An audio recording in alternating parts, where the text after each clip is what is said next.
Welcome to the Nerve to Lead podcast. Here we explore power, pleasure, leadership, identity, belonging, parenting, and couplehood, and explore stories of navigating through life, finding both authenticity and attachment through the common lens of the nervous system. I am your host, Sangheetha Parthasarathy, and I'm so glad you're here. Welcome back to part 2 of my chat with Kimberly Ann Johnson. Kimberly is a best-selling author, entrepreneur, and a thought leader who talks about sex, birth, and trauma.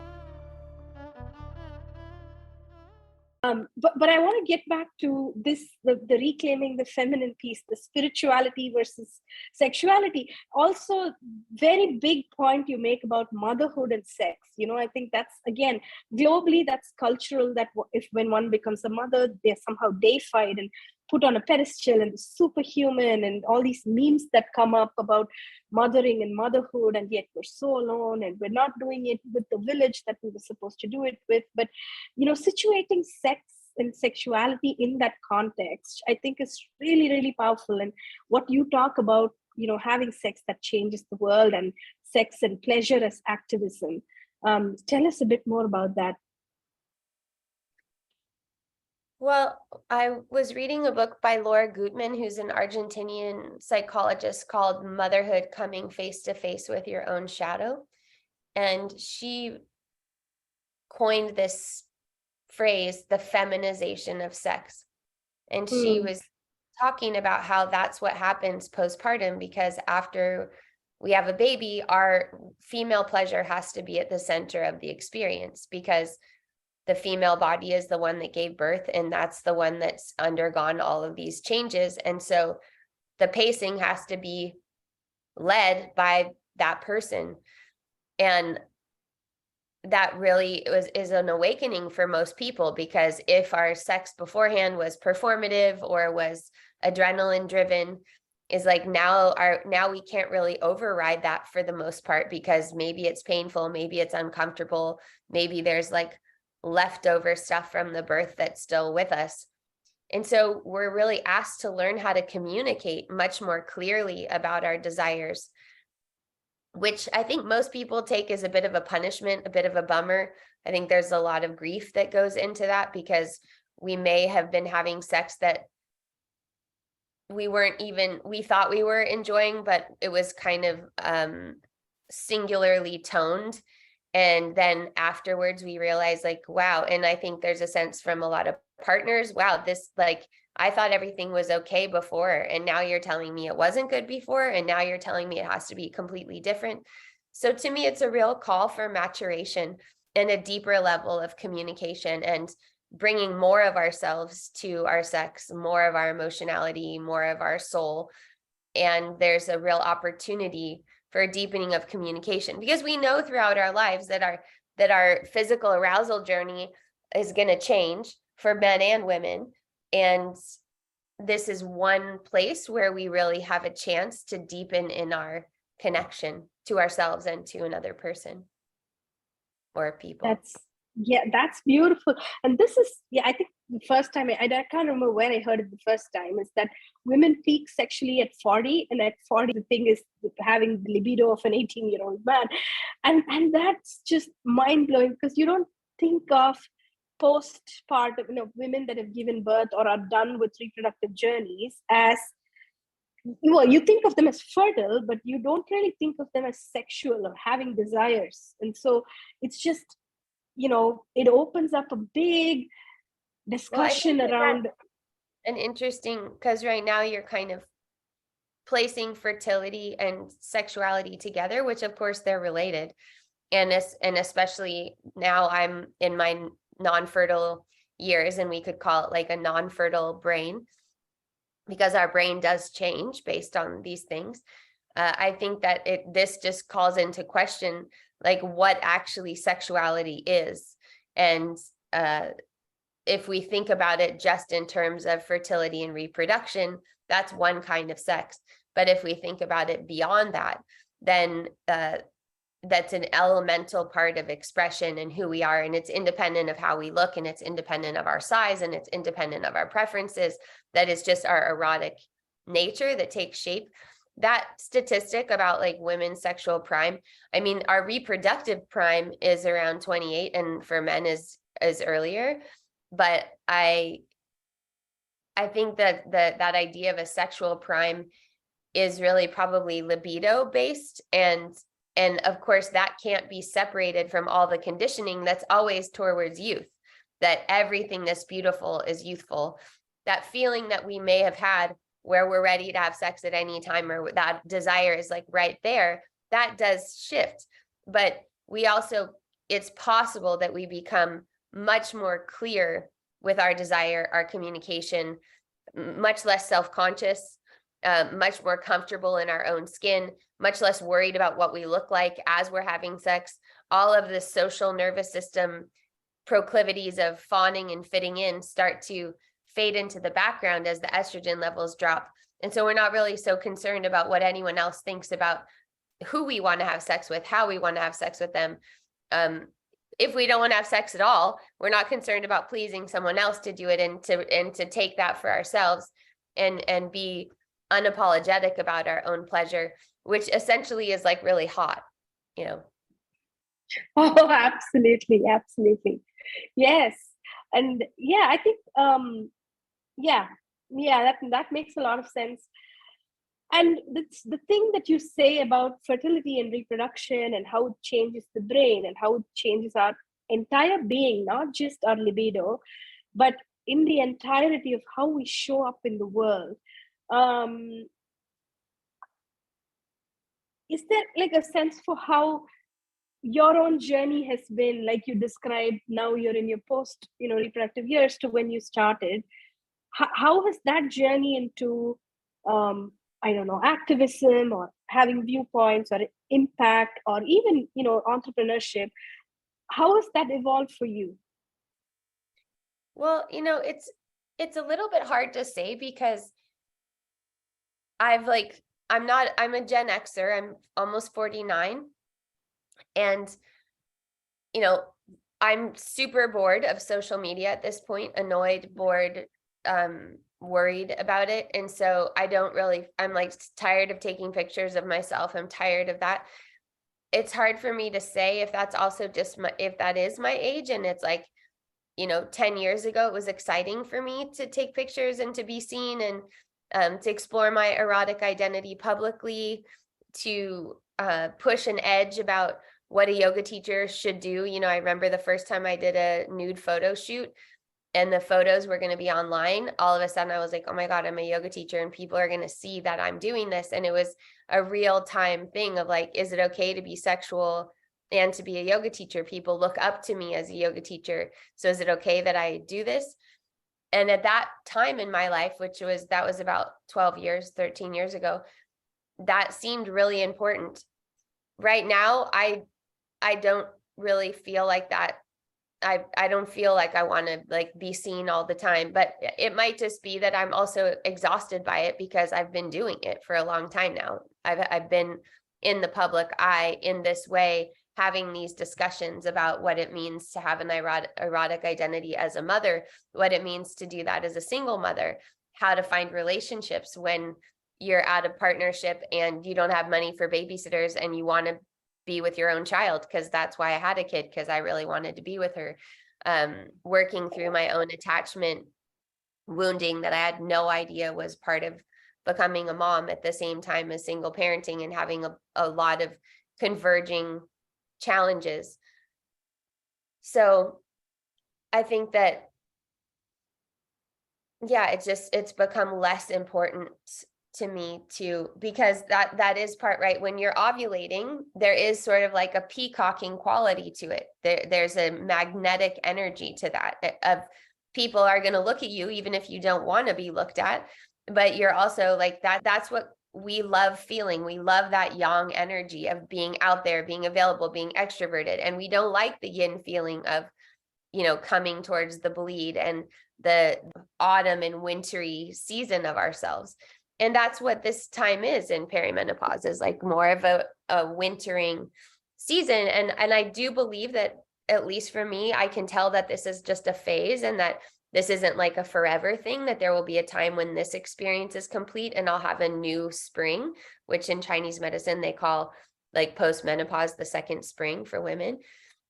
But this culture where, for instance, to write a book is not really a big deal anymore. It used to be that you had to be a really good writer. It used to mean that you had something to say and that someone would, but now it just means that you are an influencer, and that, if you have a lot of followers that you figured out how to get for who knows what reason, then you can get a publishing deal, and, you can write a bad book, basically. Yes. And, or you can have AI write it for you in a couple of days. Yeah, that's a good point. Yeah. So, it's a weird time, and we all have to find the way that we can, what we can live with. And also survival comes into it. It also could be that back then I had no money and I had to figure out a way to make a living. And so I had like a real fire under me to figure it out. And of course, I lived a year at my parents'. I also lived, some yoga students of mine let me live above their garage for a year while I was writing my first book and not pay rent and trade for classes.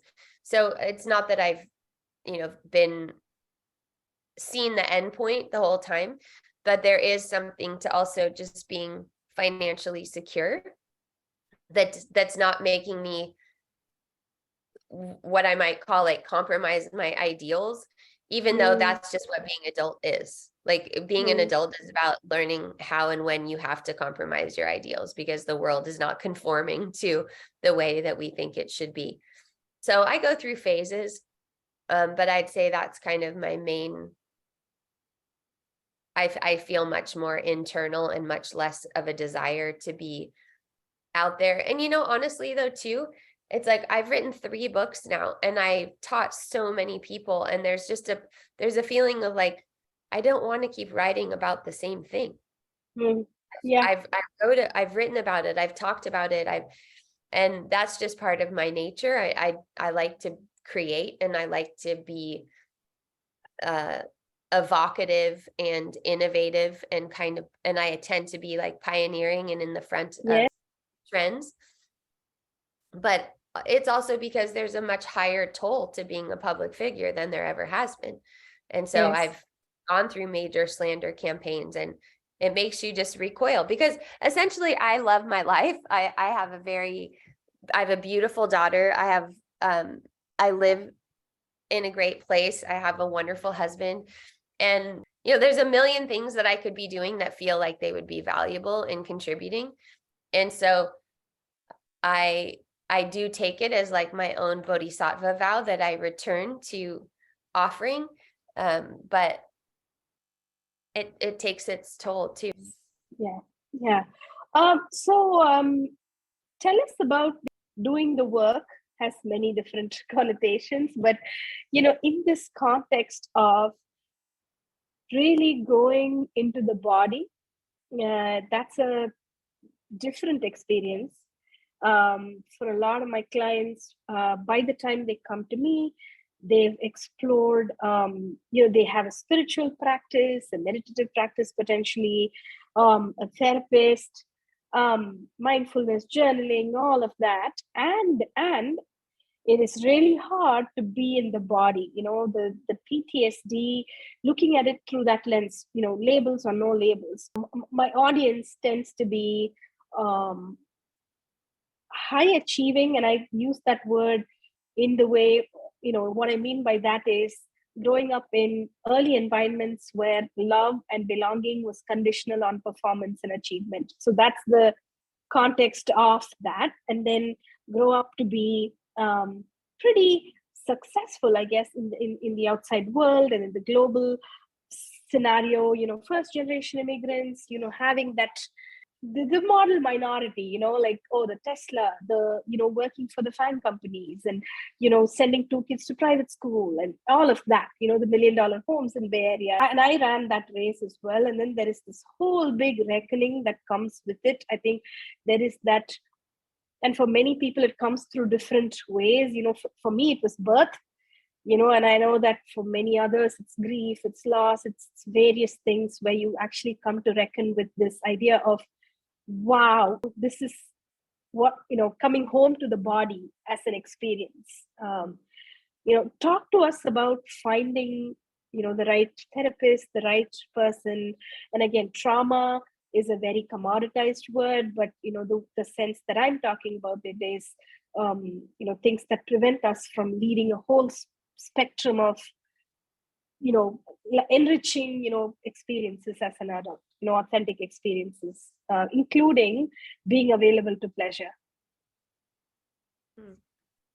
So, I mean, I'm rambling, but essentially, what's the importance I don't think you're rambling. I mean, it's pretty cool how specific it is about what you're doing and what you're offering and who you're offering it to. And I think it's also interesting to track, because you mentioned the word belonging a couple of times, and in this case, I think that it's really helpful to have somebody who has a similar identity to you. I mean, I recall one of my Indian friends here telling me what a therapist told her about her relationship with her mom. And I just said to her, "You're Indian. Like, I don't think that advice applies. Like, this isn't, like, that's not how Indian families work." Yes. So the expectation of differentiation, the expectation of whose decisions belong to whom, I think it's a disservice to apply a Western ideal to that, because there's a lot about the way that Indian families and culture works that's wonderful. I'm not saying it all is. I'm not saying that it's perfect, but there is something specific to it. And there is a level of belonging and attachment that's because it's very rare for someone to only have one person they're attaching to in an Indian family. You're usually having many generations of people that you're aware of. And again, like I know that there's a lot of sides to that, but this preoccupation with our doing what we want to do when we want to do it, you do you, they should leave me alone.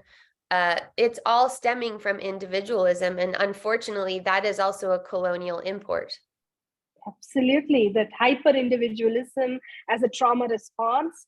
I think the thing, right? On the one hand, we're veering towards the toxic effects of not individuating and kind of being, a cog in the wheel. And then we pendulate to the other extreme, which is pretty narcissistic and entitled in itself.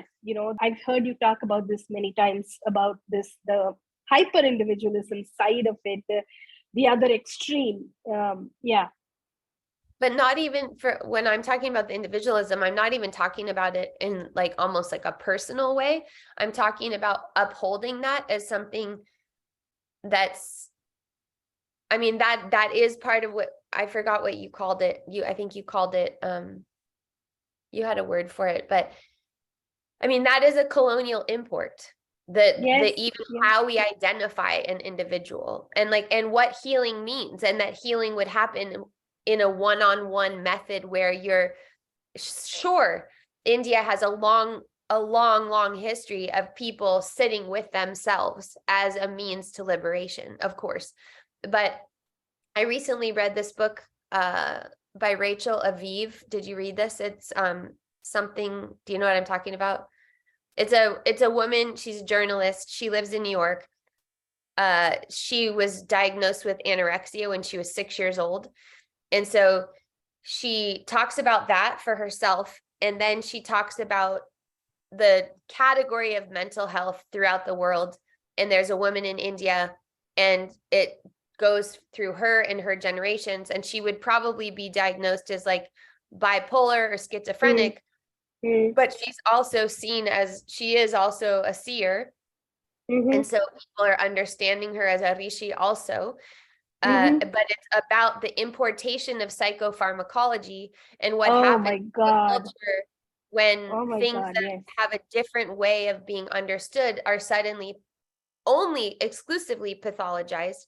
and that way of dividing people is then considered to be the correct way because it's more modern and it's Western and it's professionalized. And I remember one time this person who I used to call my guru, like telling me that even the way that I carried myself in terms of standing had a colonial imprint, which I understand now, because that erectness in the spine, a sense that like I am separate from ground and earth.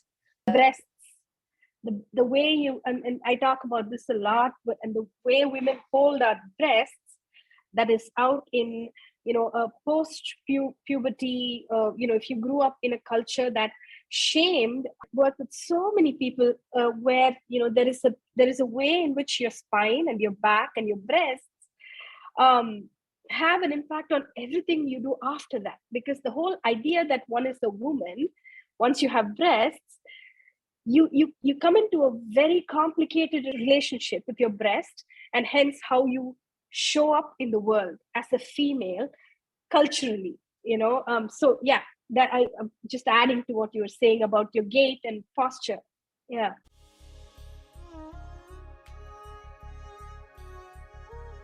And now a small break to talk about more resources.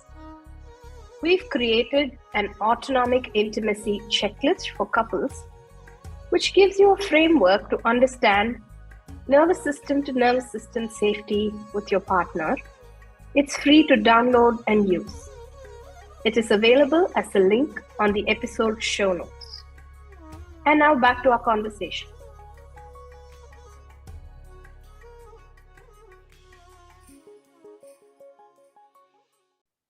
Yeah. So, you were asking me like how someone should find a therapist or how someone should get care. And the way that I do it, or like if people ask me for recommendations, is I just go and I look at people's pictures and I read a few things about their biography and I go with my gut. But that's how I've always done things in terms of finding practitioners, because for me, it's about the person. And I personally want to have a sense that this person that I'm seeing has a life that's something that I admire, not that I have to want the same life, but that this person feels whole and coherent. And so that's how I choose. I'm curious, so what is trauma something that's accepted in India now? Like, are it as hot of a topic as it is in the US?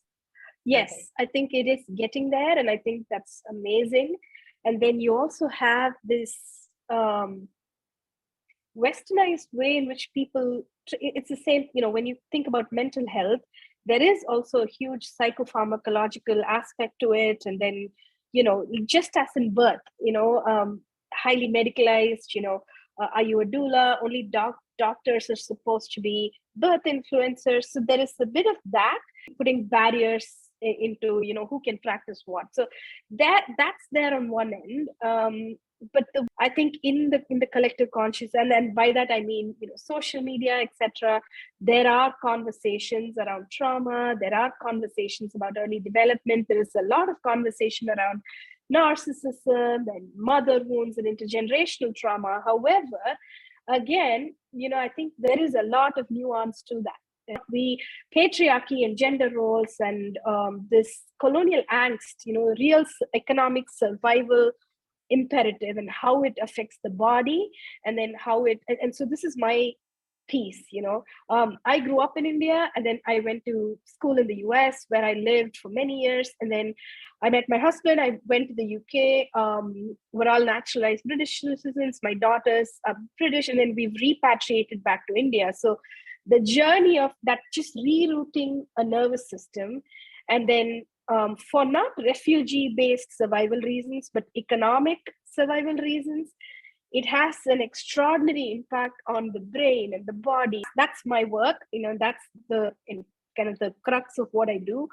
And so, yes, I think trauma is being more talked about than ever before, and people are starting to understand PTSD. That you work with, are they general, and maybe you too, are you generally very secular, not religious? That's a very interesting and an important question. And this is something that is, again, everything that's political is personal and vice versa, right? So in terms of the work that I do, I feel like being a feminist and in doing this work, you do have viewpoints. And the reason the word secular triggers the political discussion is because in India, the word secular itself is very politicized. And then you have the caste on top of it, which is fascinating because historically, caste was not stratified. It was just the job that you did. And then it becomes stratified by who you are born to, and therefore becomes stratified. And that's a form of oppression that is sort of like race, but not really. There is that piece. And the amazing thing is that the higher up one is in the caste hierarchy, the more disembodied one is, and more up here in the neocortex one is.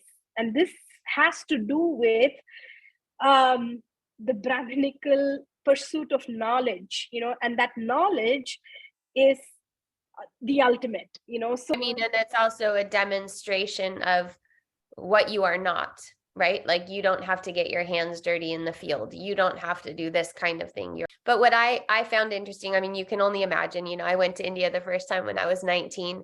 And I looked like I was 12, and everyone's like, what are you doing? Where are your parents? Everyone asked me where my parents were. My parents are in California. Like, do they know you're here? I'm like, yeah, they know I'm here.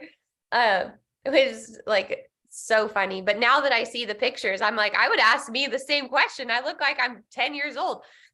But there were so many people that told me they don't believe in God. They couldn't believe I was in India because of devotion. And I mean, maybe that's why you're saying that being secular is political, but it's like the audacity to say that spirit doesn't exist or God doesn't exist, coming from a culture where it's a spiritist culture, right? Like it's a land-based animistic culture that then from that springs this cosmology. It's so modern, and it's like saying, I'm a modern person. I'm not that. And I can just imagine that trying to help people find ways to connect and, like you said, uncouple, to connect to the richness that is present in the culture is so much a part of belonging. Yeah, and so going back to that politicization of the caste layer of trauma/resilience that one is carrying in the body with respect to the disembodiment. I know that you're doing this work with death, birth and death right now. And so this is why I was going to say this is when you think about death, the more land-based and body-based a caste is, usually lower and more in touch with the body. There are a lot of very embodied rituals around death, one of which is berating the chest and crying loudly, like ululating, right? This just outpouring, like your head is out and there's a very throat-based vocal expression of grief and death as a community-based practice. However, the higher up in the caste hierarchy you get, and usually it's with class and more westernized, the higher up in the hierarchy you are, the more intellectual and disembodied you are. Therefore, the grief really has no place to go. And the grief, the process of grieving itself is interrupted because it's all up here. And, it's not appropriate for an urban, educated, upper caste woman to scream her lungs out or really berate her chest, right? That would be causing a scene. Because the higher up in the hierarchy you are, the more white you are, or are expected to be. Do you do that? What the death thing, the grieving? Yeah. I've not been around death lately, but yeah, I mean, as a somatic practice, yes, But I also come from privilege, English education, urban, upper caste, completely unaware of my privilege until I became an adult and lived, in various places. And so I've come to it's been a big awakening for me to reckon with a lot of unearned privilege that I didn't know I had, and I was oblivious to, growing up, and all the westernization and having lived outside India and then coming back in, and what does that really mean for me, and in terms of who I am, and so it's been a big process for me as well. But yeah. Beautiful. Can you tell us a bit more about what you have going? Do you have another book coming up? Tell us what you're working on. Well, I can tell you, yeah, I teach a course called Mother Circle, and I would really love that there be a body of information, but not just information, but also exchange that's available, that we can build mother culture around the world. So I'm going to be teaching a facilitator training later this year, either in March or April. I'm on the road with Stephen Jenkinson, so I'm teaching live in Massachusetts, in Santa Cruz, California, and in Deakin, Ontario, Canada. I'll be in Oxford, England in April, teaching various things, including the Activate Your Inner Jaguar work, which is the way that we engage healthy fight responses in the nervous system to complete birth and sexual trauma. And KimberlyAnnJohnson.com, I have, a lot of courses that you can get on demand too, if you just want to get started. So there's the essentials of Jaguar, and then there's limits and boundaries. If boundaries are a challenging place, there's a course called Money in the Nervous System. So yes, I've taken all of those. I love it. Thank you so much. Next time you'll have to come on my podcast. Oh, I would love that. I would be honored. Okay, let's make that happen. Yes, I would love to. Thank you so much. I just love your work, and so grateful to know you. Me too.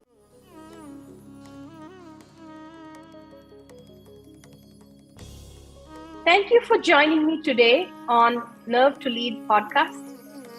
The music you hear in this podcast was created by Soundcreed. You can find their link in the description. Thank you to Vaishnavi and Pavitra in Team Sangpar for producing and editing this podcast. Did this episode resonate with you? If it did, please share it with your friends, family, co-workers, or clients. We would also love to hear from you. Drop us a note on www.sangpar.com.